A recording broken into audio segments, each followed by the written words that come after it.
Comment est-ce que je devais commencer ce matin? Je veux de l'argent. Je veux de l'argent.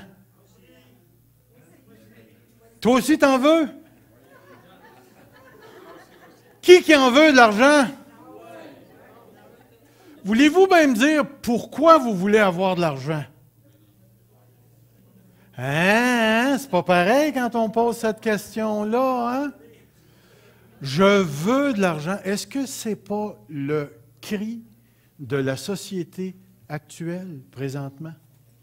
Est-ce que ce n'est pas le cri d'une société qui est en train de consommer la terre?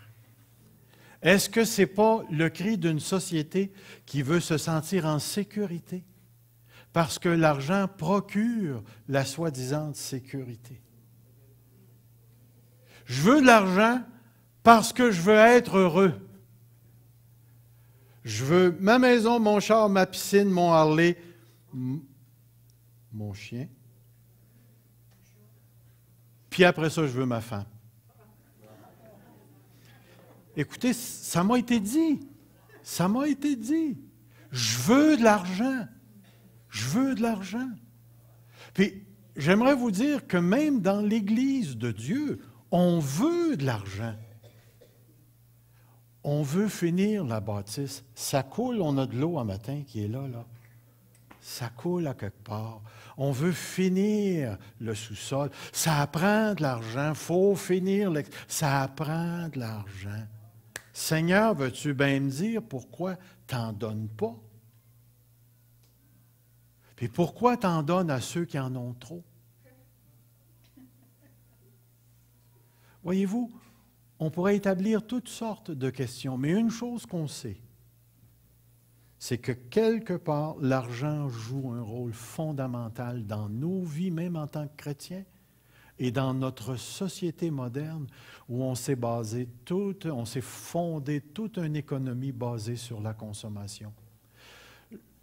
Il y a quelques semaines, je suis allé mener ma mère chez mon frère, parce qu'à Drummondville, imaginez-vous, ils ont le festival de la poutine. Puis ça se fait avec des vedettes, ça se fait avec des gens, il y a de la musique fort dans le plus gros parc, le parc Woodyat à Drummondville. Ma mère reste juste en face du parc, la musique est tellement forte, elle n'est pas capable de dormir, alors elle appelle Serge, viens me mener chez Alain. Serge y part, puis il s'en va mener maman chez Alain.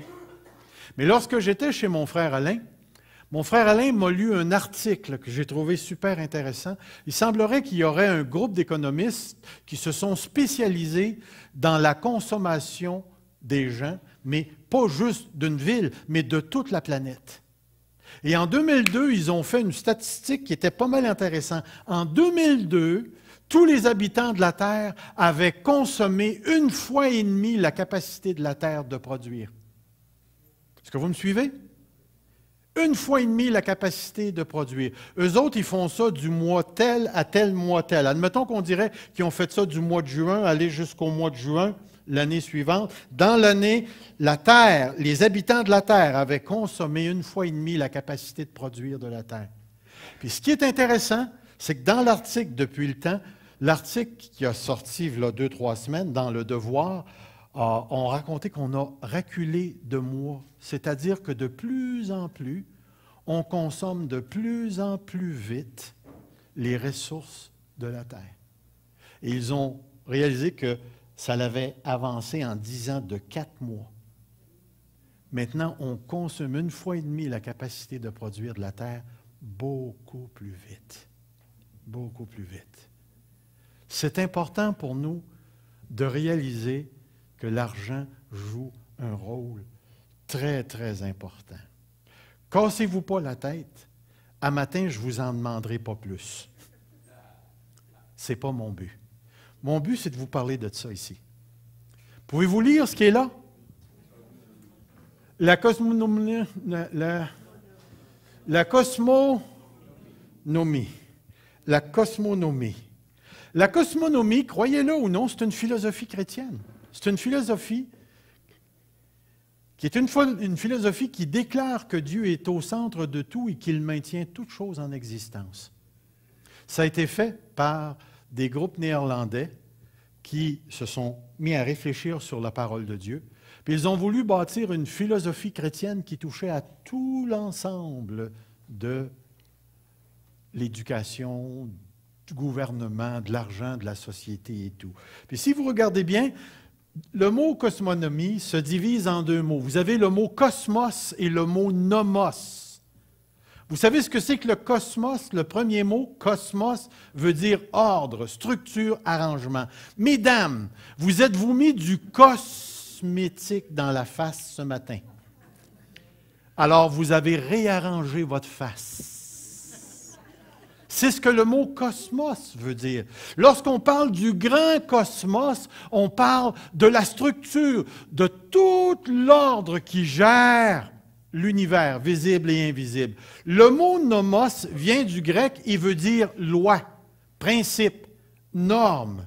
Donc, alors, la cosmonomie réfère à l'ensemble des lois et des principes qui gèrent l'ordre, la structure du cosmos, du monde, de toute la création. Croyez-vous que Dieu n'a pas juste créé l'univers comme une grosse horloge là, que tu crinques, là, puis que là, à un moment donné, une fois que l'horloge a été bien crinquée, tu laisses aller l'horloge, puis ça fait son tic, puis Dieu est complètement à l'extérieur de l'univers? Ou est-ce que Dieu gère encore son univers? Est-ce que Dieu est encore impliqué dans son univers? Vous savez, il y a des gens qui croient réellement, puis même il y a des chrétiens qui croient que les lois de la nature, c'est fondamental. Tu ne touches pas à ça, c'est arrêté. Dieu n'est même pas impliqué dans ça. Avez-vous déjà demandé à Dieu d'arrêter la pluie? Parce que vous avez un party à faire ou quelque chose? Est-ce que Dieu l'a déjà fait? Moi, j'étais en train de peinturer ma maison hier, puis il a commencé à pleuvoir. Je peinture à l'extérieur. Là, je disais à Dieu, Dieu, arrête la pluie, arrête la pluie, arrête la pluie, arrête la pluie. Ça a eu le temps de sécher parce que ce matin, j'ai regardé puis mon pavé n'était pas tout bleu. Mais Dieu est impliqué et c'est ce qu'on veut laisser sous-entendre ici. Je vais vous emmener à l'autre. Il n'existe aucun domaine ou sphère de cette création qui n'est pas soumise à la cosmonomie de Dieu.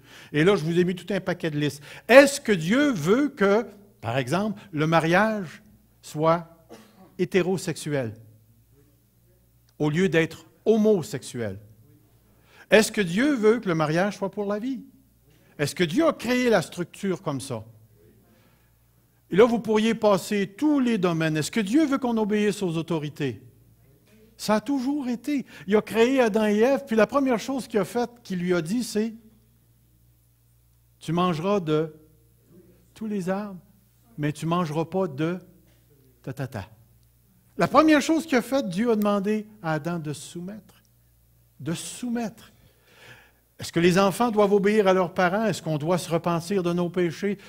Tout est géré par Dieu. J'ai même mis ici les relations. Un chrétien comme un incroyant qui ne paie pas ses impôts ou travaille au noir ou blanchit de l'argent ne pourra éviter les conséquences sociales, psychologiques, morales, spirituelles de ses gestes. Ou un autre, prenons un autre exemple. Un chrétien ou un incroyant qui saute en bas d'un 10e étage, ils vont aller où? Puis je vais vous dire, ils peuvent même se tenir la main en descendant. Ce n'est pas parce qu'il est chrétien qu'il va aller par en haut. Savez-vous, la seule façon d'aller par en haut, c'est Dieu vient parquer un beau char de feu en avant de votre porte, comme il a fait pour Élie. Si jamais ça t'arrive, embarque. Ça va être la dernière raille que tu vas prendre. Mais tu vas monter. Tu vas monter. Voyez-vous, la sagesse consiste à comprendre l'ordre créationnel, la cosmonomie, l'accepter et à vivre volontairement en harmonie avec cette cosmonomie. C'est-à-dire, Dieu a créé tout l'univers selon un cadre qu'il a lui-même déterminé. Ce cadre, il est à la fois moral, il est à la fois scientifique, il est biologique, il est botanique, il est relationnel, psychologique. Mettez le tout. Dieu veut que sa création fonctionne comme son intention. Maintenant, la grande question, c'est est-ce que nos finances échappent à la cosmonomie, au fait que Dieu gère tout? Et j'ai trouvé super intéressant ceci. la dernière prière de David. Vous savez que la prière nous montre le cœur. Lorsqu'une personne s'adresse à Dieu, sa prière peut nous dire énormément de choses.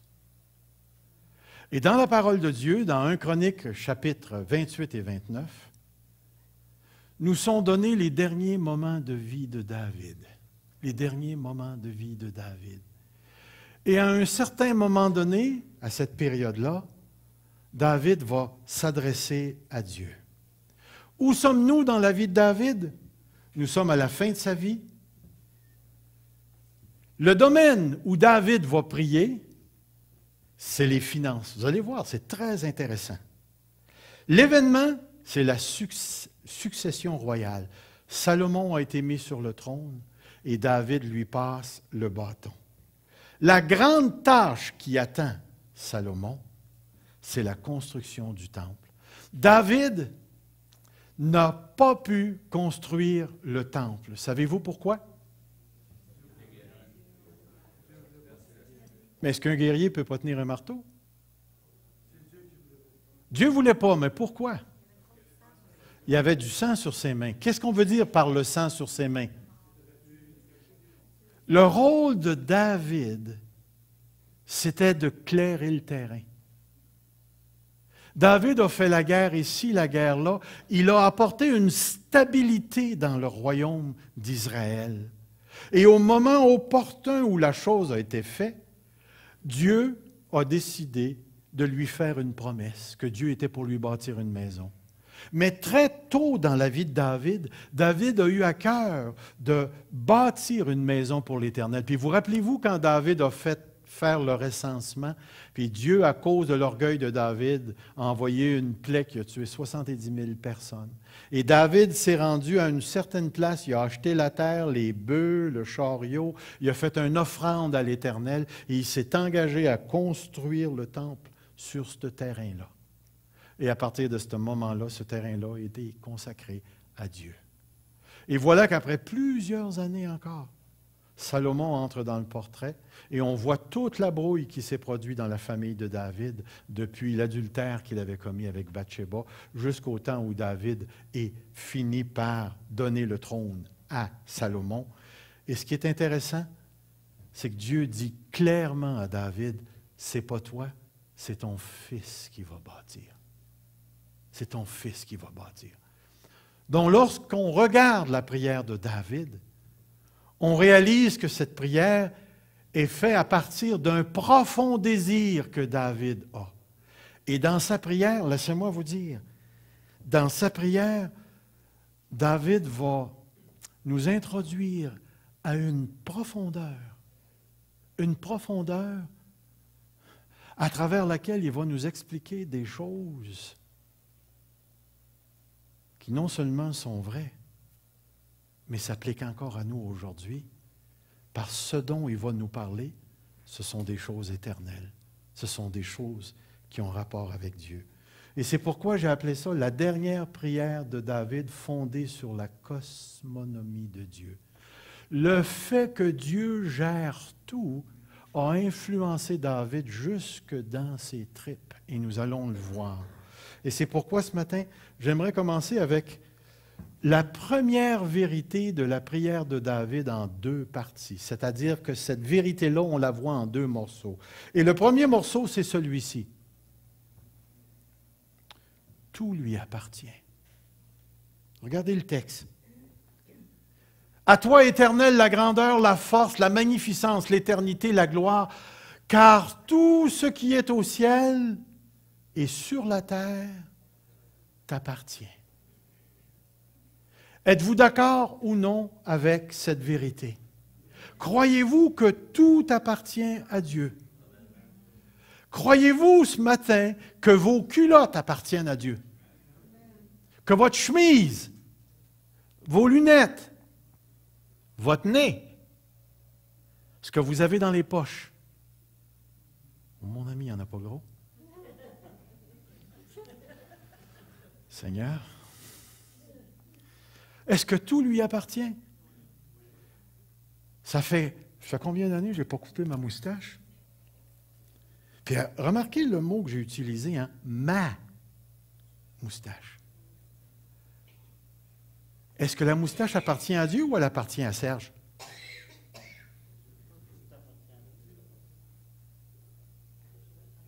Mais comment ça se fait? Je peux dire c'est ma moustache. J'ai le mandat de m'en occuper. Non, ça c'est le mandat à ma femme, ben, c'est elle qui trime. Mais c'est tellement... Je veux vous faire prendre conscience de cette relation. Comprenez bien, nous, présentement, dans notre société moderne, c'est mon, ma, moi, je. C'est mon char, c'est ma maison, c'est ma job, c'est mes vacances, c'est c'est toujours moi, moi, moi. C'est moi qui possède. Nous sommes conditionnés dans une société de consommation à continuellement rattacher les choses à soi-même. Puis pourtant, la parole de Dieu nous dit clairement que tout appartient à Dieu. Cette vérité est reconnue dans tous les auteurs de la Bible. Regardez le livre de Job. De qui suis-je le débiteur? C'est Dieu qui parle. Voulez-vous bien me dire, si je le mets dans mes propres mots, à quelle banque je dois quelque chose, dit Dieu? À qui est-ce que Dieu doit de l'argent? Parce qu'oubliez pas là, il y a un évangile qu'on appelle l'évangile de prospérité qui dit que si tu fais telle affaire, Dieu est obligé de te donner. Et s'il ne te le donne pas, il est en dette. C'est un flagrant mensonge, c'est contraire à la parole de Dieu. Ici, la parole de Dieu nous dit clairement, « De qui suis-je le débiteur? À qui est-ce que je dois quelque chose? » Il dit, « Je le paierai sous le ciel. Tout m'appartient. Tout m'appartient. » Ensuite, au psaume 50, 11, « Je connais tous les oiseaux des montagnes et tout ce qui se meut dans les champs m'appartient. » Yeah. Il n'y a même pas besoin d'aller à la casa du steak. Le steak est déjà à lui, vivant ou mort. Tout appartient à Dieu. La deuxième vérité qui est accrochée avec la première, c'est celle-ci. Il fait ce qu'il veut avec ce qui lui appartient. Dieu fait ce qu'il veut avec ce qui lui appartient. Comprenez bien, il y a des conséquences extrêmement sérieuses qui découlent de cette vérité-là. Dans la parole de Dieu, c'est marqué « Notre Dieu est au ciel, il fait tout ce qu'il veut ». Même en plus, dans le verset 6, « Tout ce que l'Éternel veut, il le fait où? Dans les cieux et sur la terre, dans les mers et dans les abîmes. » Dieu fait tout ce qu'il veut. Et la chose n'est pas bien difficile. Tout lui appartient. Il fait ce qu'il veut parce qu'il est le créateur de tout. Regardez les textes. C'est toi, Éternel, toi seul qui as fait les cieux des cieux et toute leur armée, la terre et tout ce qui est sur elle, les mers et tout ce qu'elle renferme. Tu donnes la vie à toutes choses et l'armée des cieux t'adore. Dans le livre de l'Apocalypse, tu es digne, notre Dieu, notre Seigneur, notre Dieu, de recevoir la gloire, l'honneur, la puissance, car tu as créé toutes choses. Et c'est par ta volonté qu'elles existent et qu'elles ont été créées. Dieu est propriétaire de tout. C'est la première chose que David reconnaît. Seigneur, tout appartient. Tout appartient. Dès le début, David pose un fondement qui est à la fois profondément théologique, dans le sens que c'est une vérité biblique et en même temps c'est une vérité existentielle. C'est-à-dire que tout ce que Dieu a créé est maintenu en existence parce que Dieu le veut. Dieu le veut. Et il fait ce qu'il veut avec tout ce qui lui appartient. Avec tout ce qui lui appartient. Dites-moi là, est-ce que Dieu peut être impliqué dans un flat? Avez-vous déjà entendu parler de gens qui devaient se rendre à quelque part au nom de Dieu, Puis ils ne peuvent pas expliquer comment ils se sont rendus parce qu'il n'y avait plus de gaz dans la voiture. Et Dieu a fait avancer cette affaire-là. J'ai entendu, j'ai lu des miracles extraordinaires. Dieu fait ce qu'il veut. Avez-vous déjà entendu parler de translation?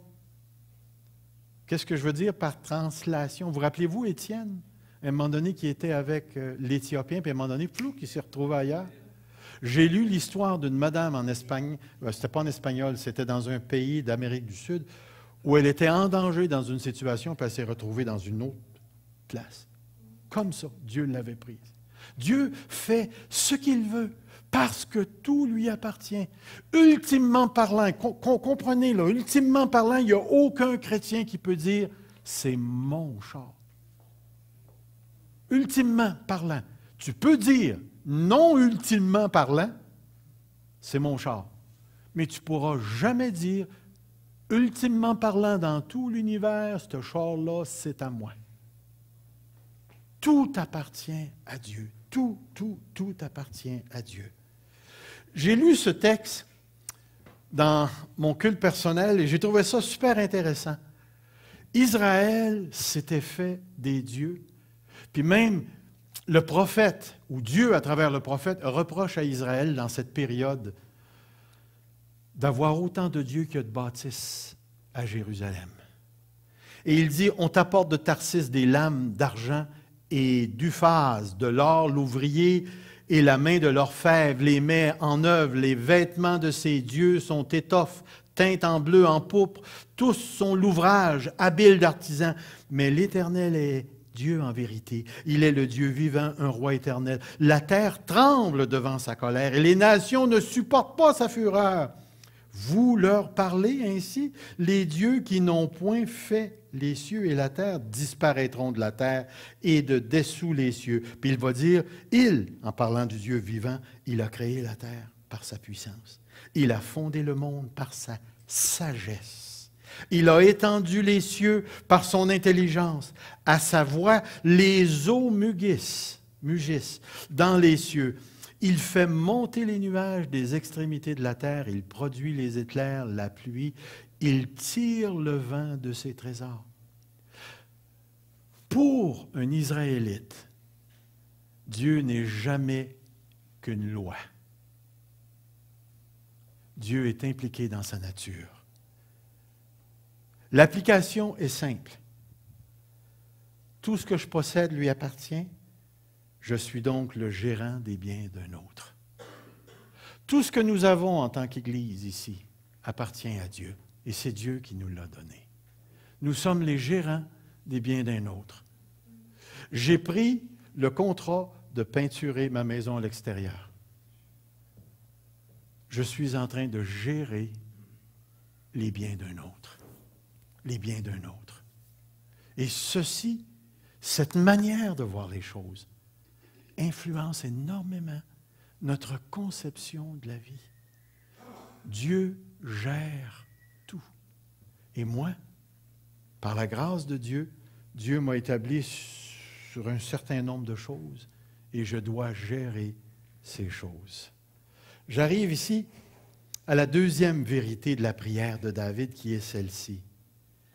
Dieu gère la distribution de la richesse et de la gloire. Regardez le texte. C'est le texte qui suit. C'est de toi que viennent les richesses et la gloire. C'est toi qui domines sur tout. C'est dans ta main que sont la force et la puissance. C'est ta main qui a le pouvoir d'agrandir et d'affermir. Mais c'est de toi que viennent la richesse et la gloire. Vous rappelez-vous de l'histoire de Salomon? À un moment donné, Dieu va apparaître à Salomon, puis pendant la nuit, Dieu va lui poser une question, puis il va dire, demande ce que tu veux. Demande ce que tu veux que je te donne. Accorde-moi donc la sagesse et l'intelligence. Et là, il ne demande pas la richesse, il ne demande pas la gloire, il ne demande rien de ça. Puis en bas, un petit peu plus bas, Dieu va lui dire, Dieu a dit à Salomon, puisque c'est là ce qui est dans ton cœur, puisque tu ne demandes ni richesse, ni bien, ni gloire, ni la mort de tes ennemis, ni même une longue vie, que tu ne demandes pour toi la sagesse et de l'intelligence afin de juger mon peuple sur lequel je te fais régner. La sagesse et l'intelligence te seront accordées. Je te donnerai en outre des richesses, des biens, de la gloire, comme n'en a jamais eu aucun roi avant toi et comme n'en aurait aucun après toi. Pensez là. C'est Dieu qui parle à David, c'est-à-dire à Salomon, et qui dit à Salomon, « T'as demandé de la sagesse, t'as demandé de l'intelligence, le voici, je te le donne. Mais moi, puisque tout m'appartient, je rajoute tout le reste. Je vais te donner comme jamais j'ai donné à un roi à venir jusqu'ici. » Et Dieu donne à David. Remarquez le texte, encore une fois. « L'Éternel a comblé de bénédictions mon Seigneur. » C'est une phrase tout à fait ordinaire, mais c'est le serviteur d'Abraham qui s'en va chercher une épouse pour son fils, Isaac. Et là, lui fait l'affirmation, « L'Éternel a comblé de bénédictions mon Seigneur. » Dans Deutéronome 8, 17, il est écrit, « Garde-toi de dire en ton cœur, ma force et la puissance de ma main m'ont acquis ces richesses. Souviens-toi de l'Éternel ton Dieu, car c'est lui qui te donnera la force pour les acquérir. » Fais pas l'erreur de croire que parce que tu es beau, fin, grand, intelligent, tu t'es acquis ce que tu as, que c'est par ma main que je les ai eus. C'est l'Éternel qui donne les moyens d'acquérir. L'Éternel a fermé la royauté entre les mains de Josaphat, à qui tout Juda apportait des présents. Deux textes que j'ai trouvés intéressants dans le livre de l'Ecclésiaste, qui dit, « Mais si Dieu a donné à un homme des richesses et des biens, et s'il l'a rendu maître d'en manger, d'en prendre sa part et de se réjouir au milieu de son travail, c'est là un don de Dieu. » Si je le mets dans tes propres mots, si Dieu te permet d'avoir une paye et de pouvoir jouir de ta paye, c'est un don de Dieu. C'est que Dieu l'a donné. Regardez le verset suivant. « Il y a tel homme à qui Dieu a donné des richesses, des biens et de la gloire, et qui ne manque pour son âme de rien de ce qu'il désire, mais que Dieu ne laisse pas maître d'en jouir, car c'est un étranger qui en jouira. » Le gars travaille comme un fou pour être riche, et la richesse qu'il a accumulée va aller à quelqu'un d'autre. Pourquoi? Parce que Dieu gère tout l'univers comme il le veut. Comme il le veut. Dans le Nouveau Testament, on retrouve « Recommande aux riches du présent siècle de ne pas être orgueilleux et de ne pas mettre leurs espérances dans des richesses incertaines, mais de la mettre en Dieu, qui nous donne avec abondance toutes choses pour que nous en jouissions. » C'est toujours Dieu qui est à la source. C'est toujours de lui que nous viennent les choses. La troisième vérité de la prière de David, c'est celle-ci. C'est ta main qui a le pouvoir de tout agrandir et d'affermir toutes choses. C'est de toi que viennent la richesse, la gloire. C'est toi qui domines sur tout. C'est dans ta main que sont la force et la puissance. C'est ta main qui a le pouvoir de tout agrandir et d'affermir. Et laissez-moi vous dire, j'aurais pu citer des dizaines et des dizaines de textes pour démontrer cette vérité-là. Regardez, l'Éternel fut avec lui, la prospérité l'accompagna. Il habita dans la maison de son maître en parlant de Joseph. L'Éternel fut avec Joseph et il étendit sur lui sa bonté. Il nous dit, l'Éternel fut avec Josué, dont la renommée se répandit dans tout le pays. C'est encore l'Éternel qui est à la source. David devenait de plus en plus grand et l'Éternel, le Dieu des armées, était avec lui. Salomon, fils de David, s'affermit dans son règne. L'Éternel, son Dieu, fut avec lui. Il, ou l'éleva, à un haut degré. La dernière, l'Éternel fut avec Ézéchias qui réussit dans toutes ses entreprises. Parce que l'Éternel était avec lui. J'aurais pu citer des textes où ça nous est démontré que lorsque Dieu choisit de bénir, lorsque Dieu choisit d'enrichir, lorsque Dieu choisit d'appauvrir, lorsque Dieu décide de faire quelque chose, il le fait parce qu'il est le grand roi qui règne sur tout l'univers. Vous rappelez-vous du roi qui a mangé de l'herbe? Vous rappelez-vous de son nom? Nabuchodonosor. Vous vous rappelez de son nom? C'était le roi qui avait le pouvoir de vie ou de mort sur tout ce qui était sous son régime. Il pouvait te tuer simplement parce qu'il ne t'aimait pas la face. Et personne, aucun système de justice l'aurait empêché. Dieu l'avait pris, il l'avait élevé et il lui a donné le pouvoir sur tout ce qu'il y avait autour de lui. Son pouvoir était très, très grand. Et Dieu a pris cet homme-là au sein de sa richesse, à l'apogée de sa fortune, puis il l'a descendu pour lui faire manger de l'herbe, pour l'humilier, pour qu'il apprenne que Dieu règne sur toutes choses. Dieu fait ce qu'il veut. Et Dieu agrandit ou Dieu raccourcit. C'est lui qui est le roi. C'est lui qui est le Seigneur des Seigneurs. C'est lui qui mène tout. Et cela a des conséquences pour moi, pour moi. La vérité, la quatrième vérité, c'est celle-ci.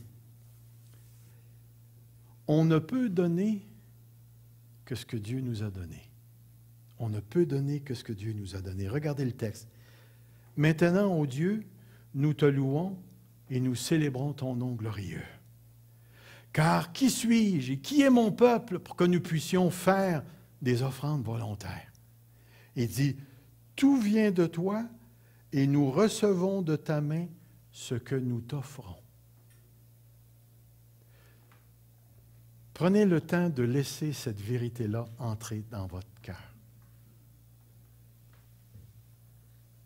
Nous pouvons donner seulement ce qui nous a été donné. Pensez-y.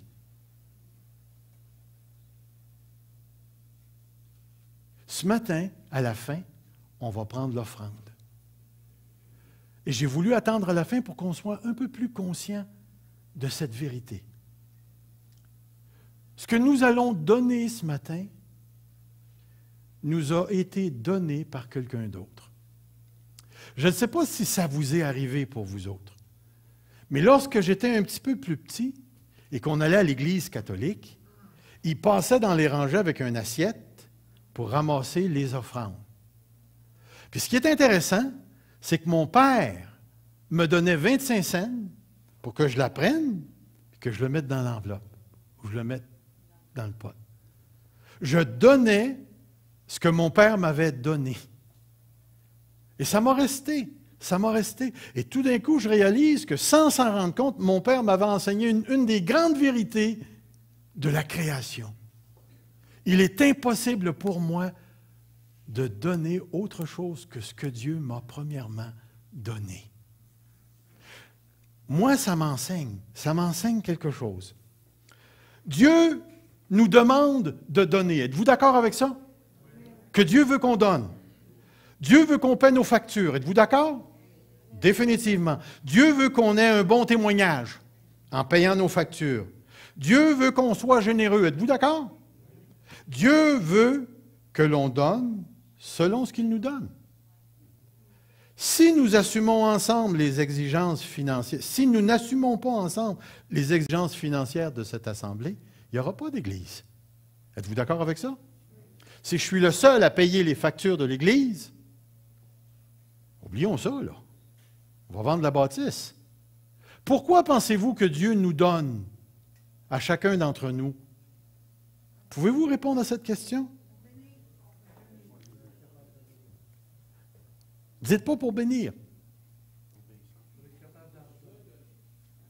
Pourquoi est-ce que Dieu nous donne ensemble? Pourquoi est-ce que Dieu t'a donné à toi ce matin, ici? Pourquoi est-ce qu'il veut qu'on mette nos dîmes ensemble, nos offrandes ensemble? Pourquoi?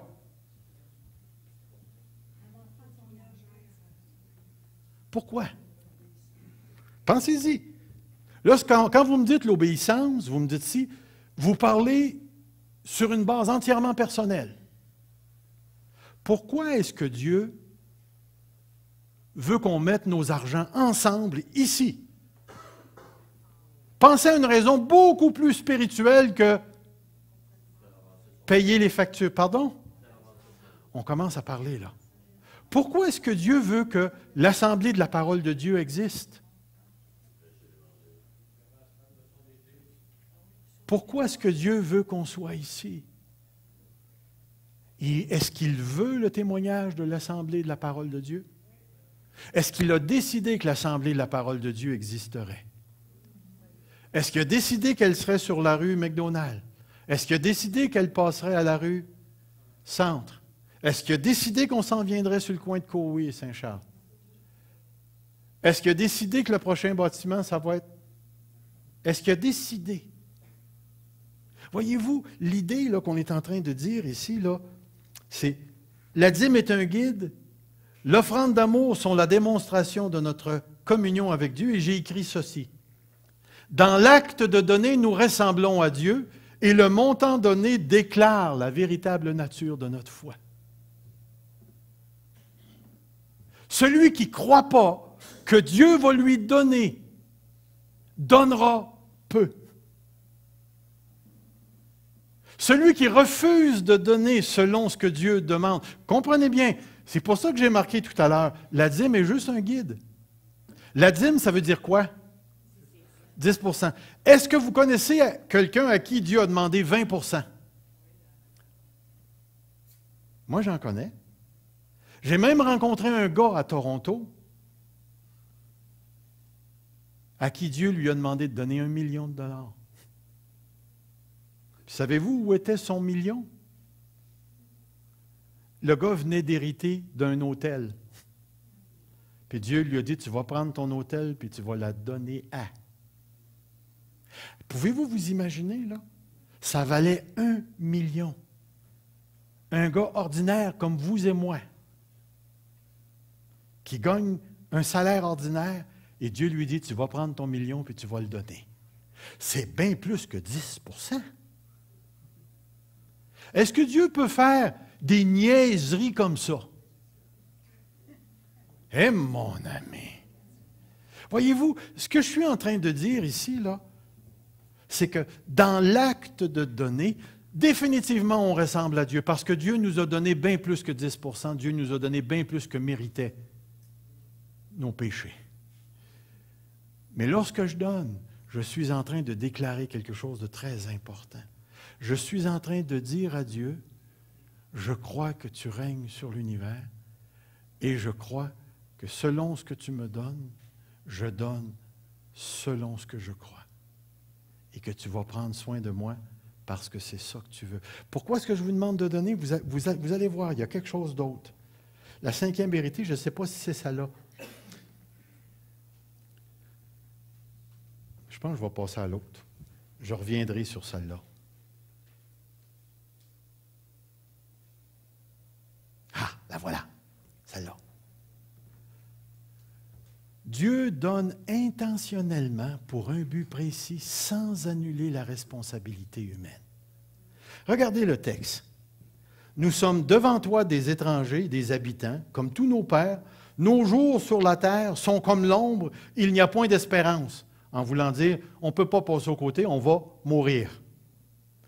Éternel notre Dieu, c'est de ta main que viennent ces richesses. Puis remarquez le texte.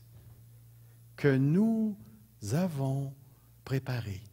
Ça, c'est ce que je voulais dire dans l'autre. Nous avons la responsabilité devant Dieu, pas simplement parce que Dieu donne, je ne suis pas responsable, nous avons la responsabilité d'accumuler, de préparer, de travailler selon ce que Dieu veut. Et il est écrit ici, ce que nous avons préparé, puis remarquez le gras, pour te bâtir une maison. Savez-vous combien d'argent David avait ramassé pour la maison de l'Éternel? Je ne sais pas si je l'ai mis ici. Non, je l'ai mis. Je ne l'ai pas mis, mais j'aurais tellement... Ah oui, elle est ici. Regardez. C'est David qui parle. J'ai mis toutes mes forces à préparer pour la maison de l'Éternel de l'or pour ce qui doit être d'or, de l'argent pour ce qui doit être argent, l'airain pour ce qui doit être terrain, fer pour ce qui doit être fer, et du bois pour ce qui doit être du bois, des pierres d'onyx et des pierres enchâssées, des pierres brillantes et diverses couleurs, toutes sortes de pierres précieuses, du marbre blanc en quantité. De plus, dans mon attachement à la maison de mon Dieu, je donne à la maison de mon Dieu l'or, l'argent que je possède en propre, outre tout ce que j'ai préparé pour la maison du sanctuaire. Et il va dire 3000 talents d'or, d'Ophir, et 7000 talents d'argent épuré pour en retirer les parois des bâtiments, pour en revêtir les parois des bâtiments. L'or pour ce qui doit être d'or, l'argent pour ce qui doit être d'argent, blablabla, blablabla. Qui veut encore présenter volontairement aujourd'hui des offrandes à l'Éternel? David, lorsqu'il priait, là, il avait reçu, selon ce qui est écrit dans le chapitre 28, le plan du temple. Et à partir de ce moment-là, il a commencé à accumuler des richesses, accumuler des richesses, accumuler des richesses. Pourquoi? Parce que Dieu donne intentionnellement. Avez-vous déjà réalisé qu'à un moment donné, tu peux te retrouver avec une grosse somme d'argent que Dieu place dans tes mains pour quelqu'un d'autre? Pense à ça. Pense à ça. Demain matin, je me retrouve avec une somme, prenons une somme, 10 000 $. OK? Puis dans l'Assemblée, il y a un frère qui a besoin d'une intervention chirurgicale qui n'est pas couverte par le gouvernement et qui coûte 10 000 $. Pourquoi est-ce que j'ai reçu le 10 000 $? Je le sais, c'est pour acheter mon Harley. Est-ce que c'est pour ça? Voyez-vous, j'ai réalisé, je ne sais pas si vous l'avez réalisé, mais j'ai réalisé que j'étais un transporteur. Que des fois, Dieu mettait quelque chose dans ma poche que je devrais prendre, puis je devais aller le mettre dans la poche de quelqu'un d'autre. Et j'ai compris quelque chose d'extraordinaire. Que plus je jouais le rôle du transporteur, plus Dieu m'utilisait pour transporter. Et que je pouvais partir avec quelque chose, puis aller bénir telle autre personne. Puis là, je recevais toute la gloire. Oh, merci, ça m'a fait du bien, c'est arrivé au bon moment, puis tout ça. Puis je me disais moi-même, je n'ai rien fait. Ça m'a été donné pour lui, pour elle. Et j'ai réalisé que Dieu a une intention tout à fait particulière lorsqu'il donne. Perdez pas ça de vue. Il y a des choses que Dieu nous donne, ce n'est pas pour nous, c'est pour les autres. C'est pour les autres. C'est pour prendre soin des autres. Voyez-vous, nous sommes éduqués, nous sommes formés dans notre société à faire de l'argent quasiment la 4e personne de la Trinité. Il faut penser en termes qu'une fois qu'on l'a, c'est à nous. Pas David. Dans sa prière, David reconnaissait que l'Éternel était le propriétaire de toutes choses et il reconnaissait qu'il était le transporteur que Dieu lui donnait pour que lui donne. Alors, imaginez-vous ce que ce gars-là avait en banque avec tout l'argent, l'or, toutes les pierres précieuses qu'il avait accumulées. Et pourtant, Dieu, dans sa bonté, a donné à David. Puis David va le dire, nous ne pouvons te donner que ce que nous recevons de ta main. Et David va aller un petit peu plus loin. Tu m'as donné les plans, tu me donnes toute cette affaire-là, tout cet argent-là, puis ces deux-là vont ensemble. Alors, je prépare les quantités que Dieu me donne pour la construction du temple. Écoutez, on ne bâtira pas un temple, c'est fini cette affaire-là, les temples. Juste le principe éternel, qu'on pourrait même démontrer dans le Nouveau Testament. Si vous avez une chance, je pense que c'est 1 Corinthiens 8 ou 2 Corinthiens 8, où Dieu va dire, ou Paul va dire aux Corinthiens, il ne s'agit pas de vous exposer à la disette. Votre surplus comblera ce que les autres n'ont pas. Puis après ça, il va dire, Et le Dieu que nous adorons vous en donnera encore plus pour toutes sortes de bonnes œuvres. Notre Dieu gère tout l'univers et il donne en conséquence pour que nous puissions participer à sa gestion de l'univers. On a un Dieu extraordinaire. Dieu donne intentionnellement pour un but précis sans annuler notre responsabilité. Même si Dieu nous donne ce que nous donnons, le motif intérieur demeure l'objet du scrutin de Dieu. C'est l'avant-dernière. C'est très important, celle-là ici. Vous rappelez-vous ce que Dieu a dit, c'est-à-dire ce que Dieu a dit à Samuel lorsqu'il s'est venu le temps de choisir David? Dieu a dit, l'homme regarde à la hauteur de ses yeux, mais Dieu regarde au cœur. Dieu regarde au cœur. Et c'est encore la même chose aujourd'hui. Je vais vous demander quelque chose de très important ce matin. Si ça vous fait tellement mal de donner et que vous avez l'impression qu'on vous arrache quelque chose, gardez-le. Parce que si une personne, un enfant de Dieu, donne avec un mauvais cœur, ça ne sert absolument à rien. Si Dieu a nourri Élie, c'est-tu Élie ou Élisée? Élie, je pense, avec des corneilles qui apportaient des morceaux de viande, Dieu ne sera jamais au bout des finances. Dieu ne sera jamais contrôlé par un portefeuille. Et laissez-moi vous dire, Dieu négociera jamais sa sainteté pour de l'argent. Dieu sonde le cœur. Et puisque ce que tu donnes lui appartient déjà, ça ne l'impressionne pas ce qu'on donne. Ce que Dieu recherche, c'est les cœurs. Ce peuple m'honore.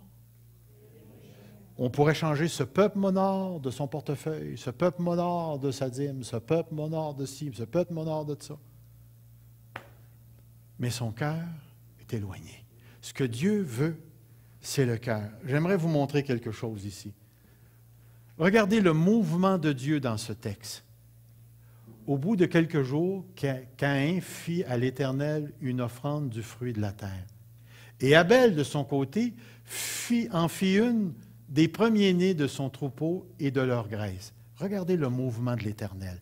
L'Éternel portant un regard favorable sur qui? Abel. Et regardez où vient l'offrande. Est-ce que l'offrande vient avant Abel ou après Abel? Après. Dieu regarde Abel et ensuite son offrande. Regardez Caïn, mais il porta un regard. Il ne porta pas un regard favorable, ou il porta un regard défavorable sur Caïn et ensuite son offrande. Savez-vous pourquoi? Parce que le cœur signe le chèque. Le cœur donne le sens à l'offrande. Et il n'y a rien qui va changer ça. La spiritualité de la dîme, des offrandes, des argents qu'on donne, des biens qu'on donne, la spiritualité de ces gestes part du cœur. Et c'est la chose que Dieu regarde. Avant toute autre chose, c'est la chose que Dieu regarde. Avant de donner quoi que ce soit, ce que Dieu veut, c'est que ton cœur soit à lui. Et que ton cœur soit en adoration. C'est tellement, mais tellement important. C'est pour ça que si tu donnes parce qu'on met de la pression sociale ou parce que l'Église a besoin ou quoi que ce soit, tu manques le bateau, tu manques le bateau. Ce que Dieu veut, c'est ton cœur. C'est ton cœur. Dans sa toute-puissance, Dieu peut nous donner ce que nous ramassons en un an, en un jour. Dieu n'est pas limité, frères et sœurs. Et c'est pour ça que derrière donner se trouve ton cœur. Et c'est le cœur que Dieu regarde. La dernière des choses que je mets devant toi ce matin, c'est celle-ci. Dieu est impliqué dans les dispositions et les pensées du cœur pour les incliner individuellement et collectivement vers ce qu'il veut. L'Éternel, Dieu d'Abraham, d'Isaac et d'Israël, nos pères, maintient toujours dans nos cœurs, maintient toujours dans le cœur de ton peuple ses dispositions et ses pensées et affermit son cœur en toi. Puis regardez ce qu'il va dire. Donne à mon fils un cœur dévoué. Père, si vous voulez prier pour vos enfants, c'est une prière extraordinaire. Donne à mes enfants un cœur dévoué. Dévoué. Quand je vous disais tout à l'heure que Dieu recherche continuellement le cœur. Derrière les finances, je vais tourner, derrière nos finances, nous retrouvons le monde de Dieu et sa cosmonomie. Dieu gère tout. Et Dieu peut réellement m'utiliser pour être le transporteur d'une bénédiction pour quelqu'un d'autre. Dieu me donne en conséquence, je ne peux pas aller plus loin que ce que Dieu me donne. Mais Dieu me place dans des situations pour que je sois sa main, pour que je sois le transporteur de sa bénédiction. Et c'est pourquoi lui faire confiance, c'est la chose à faire. Ce matin, frères et sœurs, nous allons ramasser notre offrande présentement. Je vais demander aux gens de venir en avant, ceux qui ramassent l'offrande, et on va se courber devant Dieu. On va se courber devant notre Dieu. Je vais demander à l'orchestre même de venir. Parce que généralement, quand on ramasse l'offrande, on a une petite pièce de musique.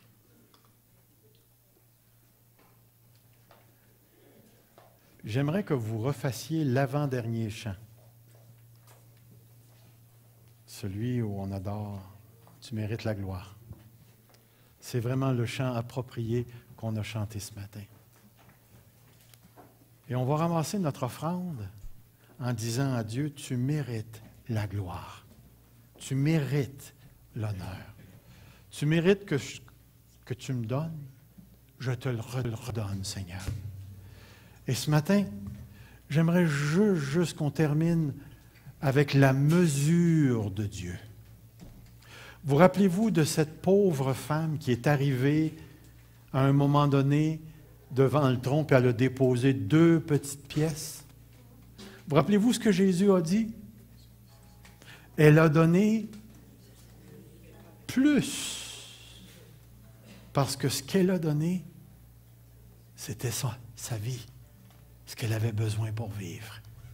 La mesure de Dieu, ce n'est pas le montant. La mesure de Dieu, c'est le cœur. C'est le cœur.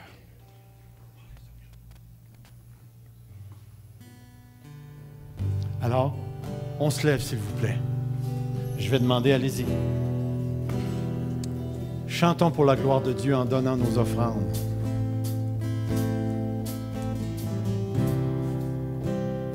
Tu mérites La gloire. Et tout l'honneur. Nous levons nos mains en adorant et louant ton saint nom. Tu mérites la gloire et tout l'honneur.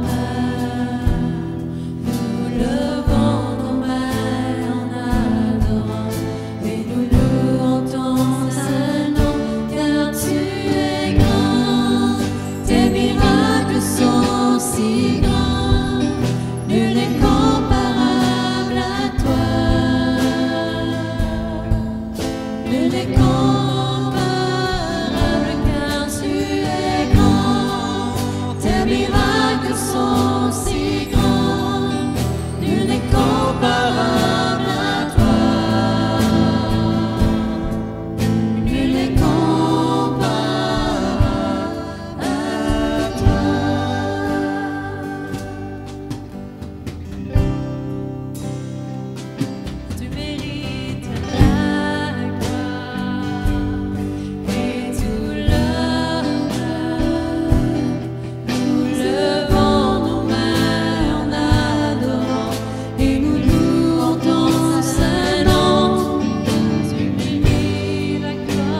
Alors, Seigneur notre Dieu, nous bénissons ton Saint-Nom ce matin. Accorde-nous, Seigneur, de reconnaître que tu règnes, que tout t'appartient, que tu fais tout ce que tu veux, que tu es le seul qui agrandit, Seigneur, toutes choses. Agrandis les portes, agrandis les murs de cette assemblée, Seigneur. Agrandis-nous personnellement dans nos cœurs. Seigneur, fais que nous soyons un canal de bénédiction pour tous ceux qui nous entourent. Seigneur notre Dieu, nous plions le genou devant toi. Nous reconnaissons ta gloire. Nous savons que tu mérites l'honneur. Fais de nous, Seigneur, des transporteurs de bénédiction.